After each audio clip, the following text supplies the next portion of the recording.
Buenos días, mi nombre es Paola Garzón. El mío es Andrés Avedrios Alonso y somos de grado 11 del Colegio Liceo Psicopedagógico Mayor de Cundinamarca y hoy les vamos a hacer unos experimentos de química y física en donde vamos a ir observando los fenómenos físicos y químicos a través de nuestro gran proyecto que es el nitrógeno. Los materiales que vamos a utilizar es el nitrógeno líquido, un huevo, galletas, pinzas, hielo y una coca.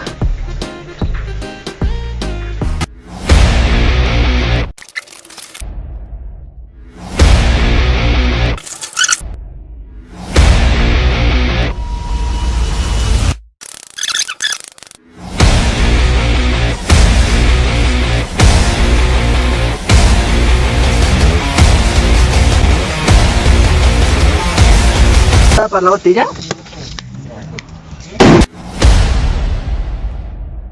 En nuestro primer experimento vamos a realizar el nitrógeno con galletas. En muchos restaurantes hemos visto que se ha implementado el nitrógeno líquido para causar efectos únicos. Lo que sucede en estos casos es que el nitrógeno congela la humedad del aire y de la boca. A continuación vamos a proceder a echar el nitrógeno líquido en las galletas.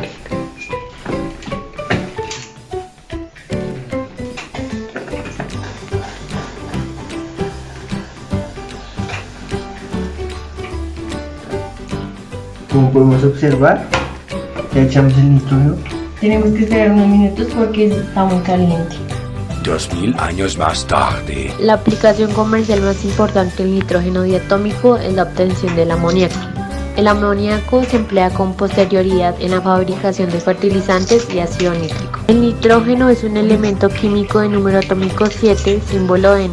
Su masa atómica es de 14,0067 y que en condiciones normales forma un gas diatómico. En el siguiente experimento vamos a observar el cambio de temperatura.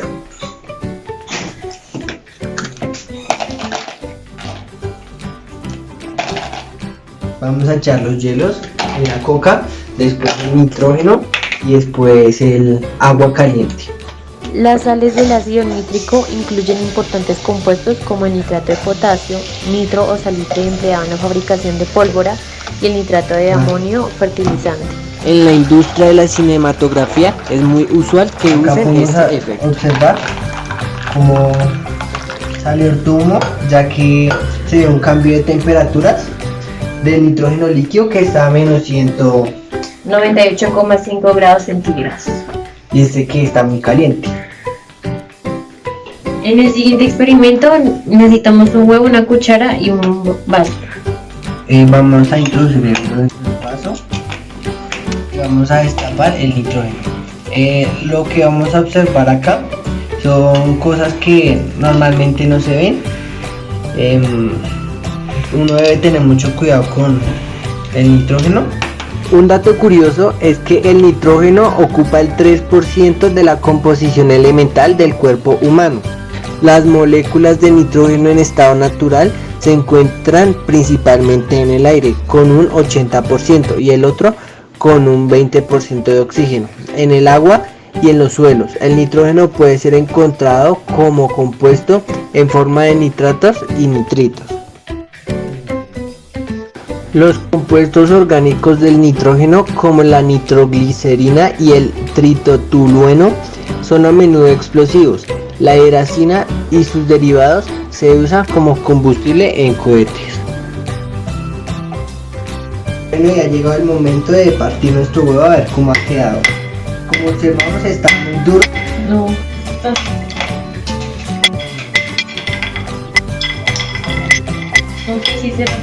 Como podemos ver, el huevo ha quedado totalmente duro. Se puede decir que ya está cocinado.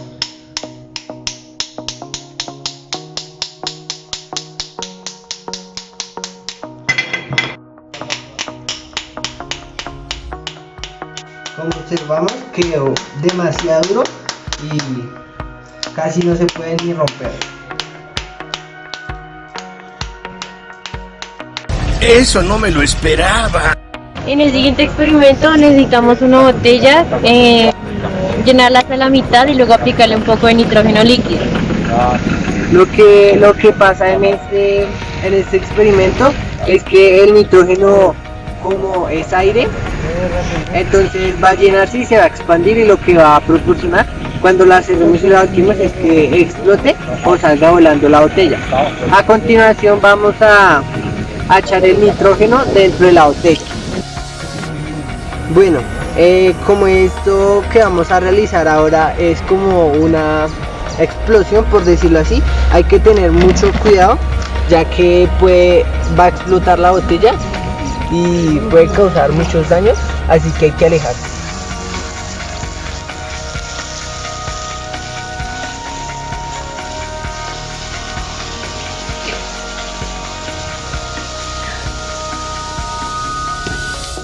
Vamos a tapar la botella.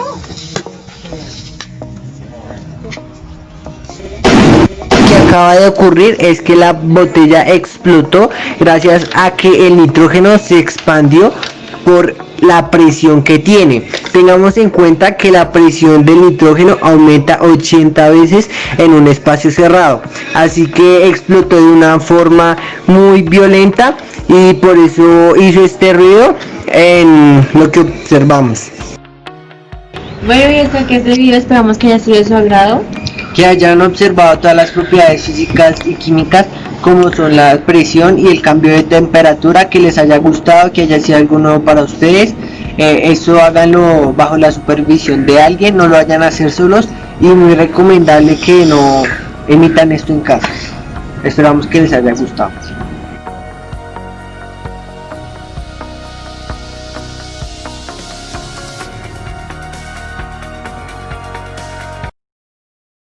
Buenas tardes, mi nombre es Omar Enrique Garzón, soy del grado 11 y mi proyecto para el Día de la Ciencia es Tsunami Agua. Y voy a hacer una pequeña explicación. Entonces, la evolución de un tsunami presenta tres fases: la primera, generación; segunda, propagación; tercera, inundación. La perturbación del fondo del mar es producida por el movimiento a lo largo de una falla. Esta se eleva el agua subyacente. La ola se propaga por las aguas profundas del océano a unas velocidades de reactor. Pero como su longitud de onda es de 600 veces mayor que su altura, y la pendiente de la ola es demasiado suave para dejarse detectar, y la ola empieza a disminuir su velocidad al alcanzar aguas someras. En ocasiones penetra e inunda el terreno como una gran marea. Otras veces la refracción y el amontonamiento se convierte en energía en la ola, en una peligrosa pared de agua. Y pues la energía de la onda se concentra en un volumen menor de agua en cuanto se acerca a aguas menos profundas. Y cuando desciende, cuando la solapa de la ola siguiente, o cuando bordea las lenguas de la tierra, incrementa en una densidad de la energía y esta aumenta su altura y su fuerza. Bueno, voy a explicar cómo se crea un tsunami.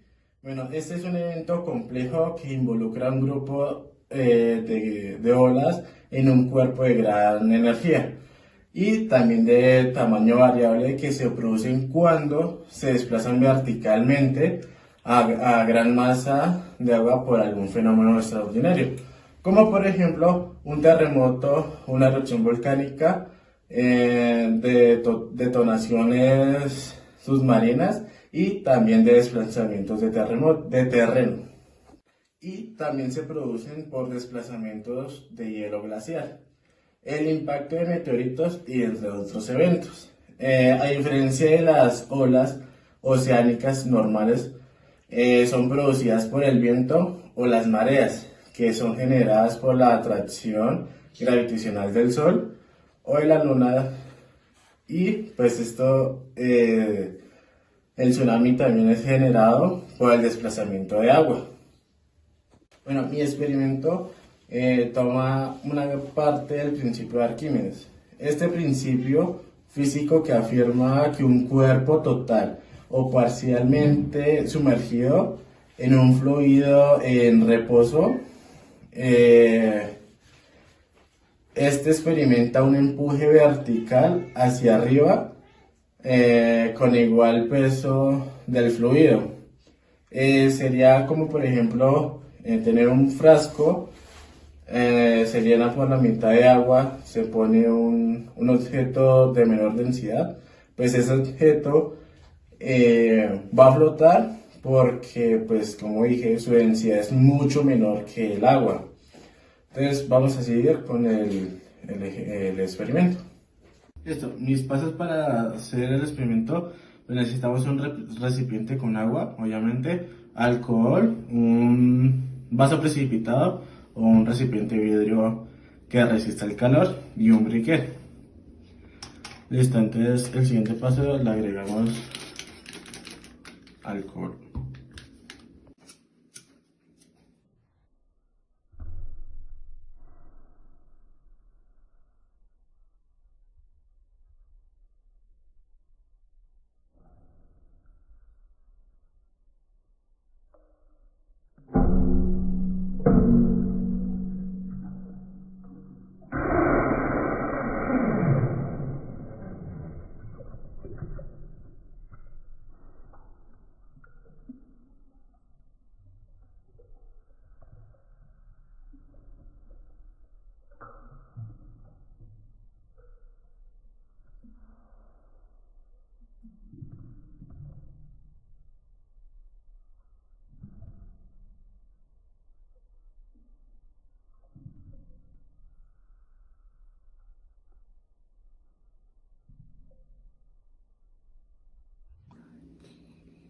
Y bueno, y ese fue mi experimento. Muchas gracias por verlo. Hasta luego.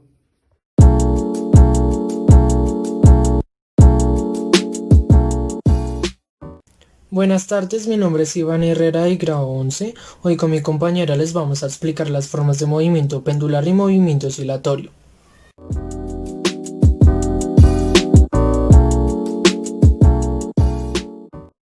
Buenos días, mi nombre es Jennifer López y les voy a explicar el movimiento pendular. El péndulo corresponde al movimiento armónico simple, este es periódico, ya que sus variables se repiten de una forma constante tras un cierto tiempo. La velocidad del péndulo en su movimiento adopta posiciones máximas en el centro y mínimas en los extremos.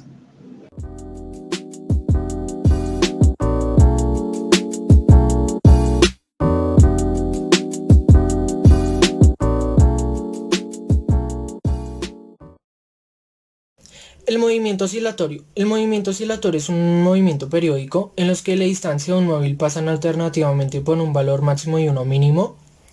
Evidentemente el péndulo tiene un movimiento oscilatorio y si por ejemplo observamos un punto de máxima separación, podemos ver que coincide con un valor de mínima velocidad y uno para el centro también, en el que como resultado final tenemos un valor de máxima velocidad.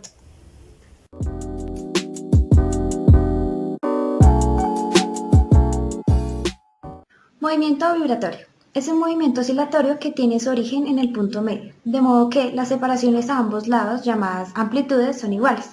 El péndulo cumple esta condición, por consiguiente podemos afirmar que posee un movimiento vibratorio.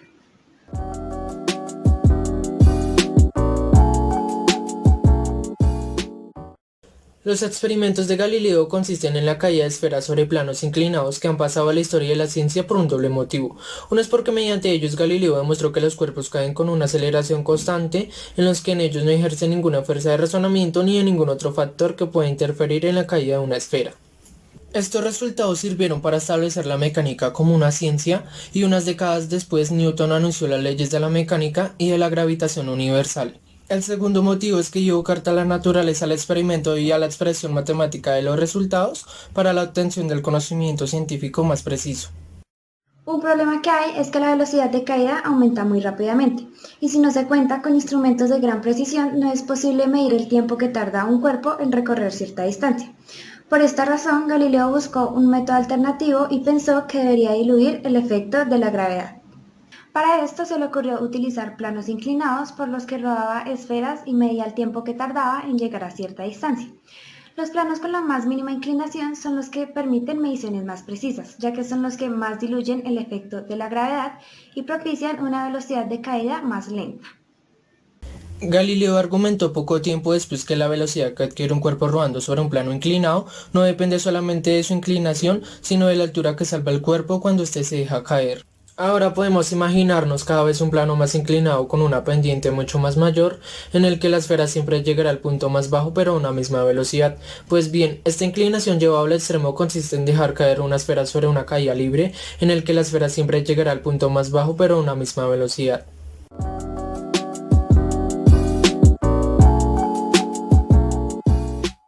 Ahora les voy a hablar un poco sobre nuestro proyecto. Se llama Dos pendientes iguales a diferente altura. La maqueta es una demostración práctica del descubrimiento que hizo Galileo sobre el movimiento pendular. Da igual desde qué altura dejemos caer el péndulo, tarda lo mismo en llegar al mismo punto. La razón es que el periodo de oscilación es independiente de la amplitud.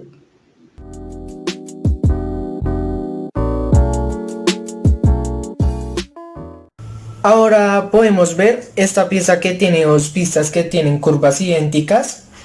Si levantamos las esferas a una misma posición y las soltamos, esperaríamos a que llegaran al fondo al mismo tiempo juntas. Ahora vamos a ver el ejemplo a continuación. Ahora tenemos cada esfera en cada pista y vamos a ver que estas llegarán al mismo tiempo al final y a una misma velocidad. Pero ¿qué pasaría si las colocamos en diferentes alturas? No pasaría nada, ya que, como podemos ver, no hay ninguna diferencia, ya que si las soltamos al mismo tiempo, estas llegarán juntas al final.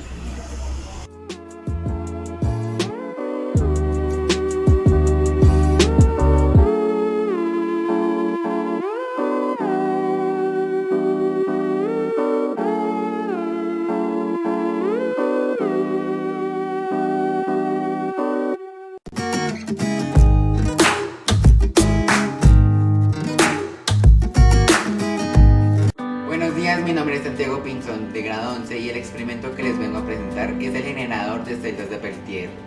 Tengo como objetivo utilizar el principio de Peltier para saber cómo se produce la energía, a la vez que las variedades de cosas que puedo hacer con este experimento.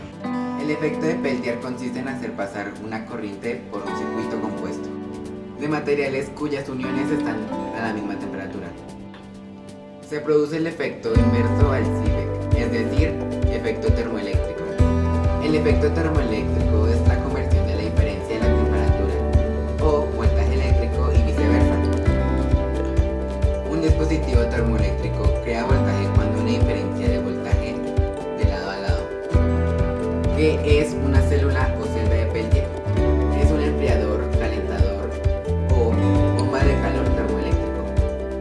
Peltier es una bomba de calor activa de estado sólido que transfiere el calor de un lado del dispositivo a otro.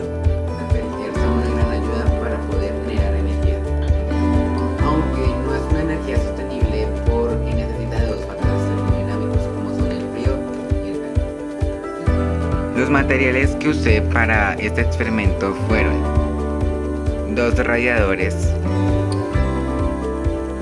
un motor con hélices, un ventilador,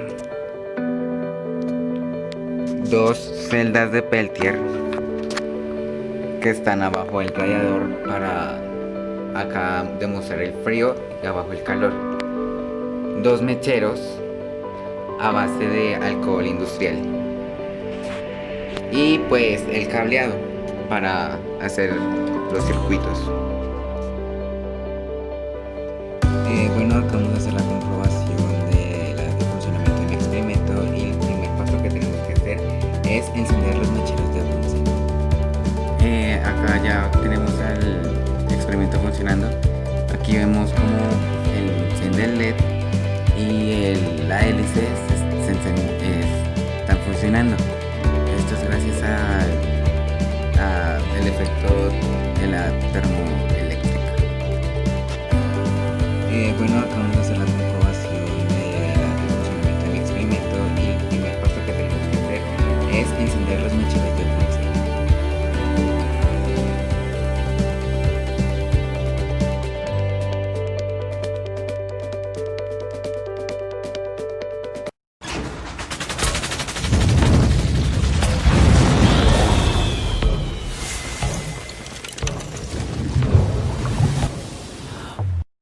Muy buenos días, yo soy Tatiana Beltrán y mi compañera es Angie Chitiva. Somos del grado 11 y nuestro experimento se llama El fuego que no quema. Para poder empezar tenemos que saber qué es el fuego. El fuego es un tipo de plasma o un conjunto de gases incandescentes que desprenden energía. Es decir, que es una reacción exotérmica y un gran ejemplo de esto es cuando quemamos madera. ¿Por qué cuando quemamos madera? Cuando quemamos madera, esta se convierte en ceniza, CO2 o otros residuos materiales. ¿Cómo se produce? Bueno, esta se basa en 3 elementos fundamentales, que es el oxígeno, el combustible y la temperatura. Sin estas 3 no se puede crear el fuego. También están los componentes, que este se divide en 4, que son las llamas, los gases, la temperatura y el humo. Bueno, las llamas. Las llamas estas nos definen el peligro y la temperatura con la que está. Se puede decir, ya que esta tiene diferentes colores, eso se diferencia por eso. Desde el azul, naranja, amarilla, blanco y ya. Esos son los colores. El azul es el más frío y la roja es la más caliente, la que no se puede tocar. En nuestro experimento se demuestra. El humo. El humo es el fuego, pero en partículas pequeñas que se convierten en algo más ligero que el propio aire con respecto al hidrógeno y el oxígeno en su reacción. También están los gases. Los gases hacen referencia más con respecto al oxígeno y al ambiente en el que se encuentra, ya que puede haber cosas que lo pueden hacer fomentar con mayor intensidad. Y está el último, que es la temperatura. Según su temperatura puede haber o no haber el fuego, ya que si es una temperatura muy alta se crea, y si es muy pequeña no hace el fuego. Y ya, ahora vamos a hablar con respecto a nuestro experimento, ya lo pueden ver. Primero vamos a hablar sobre los materiales.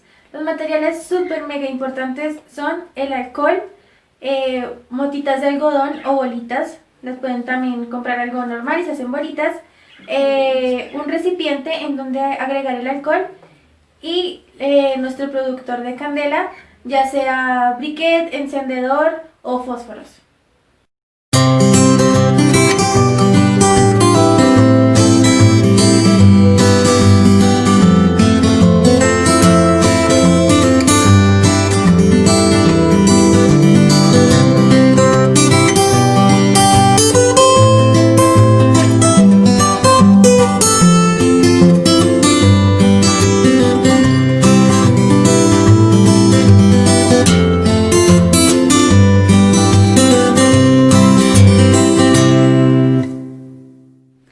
Gracias por su atención.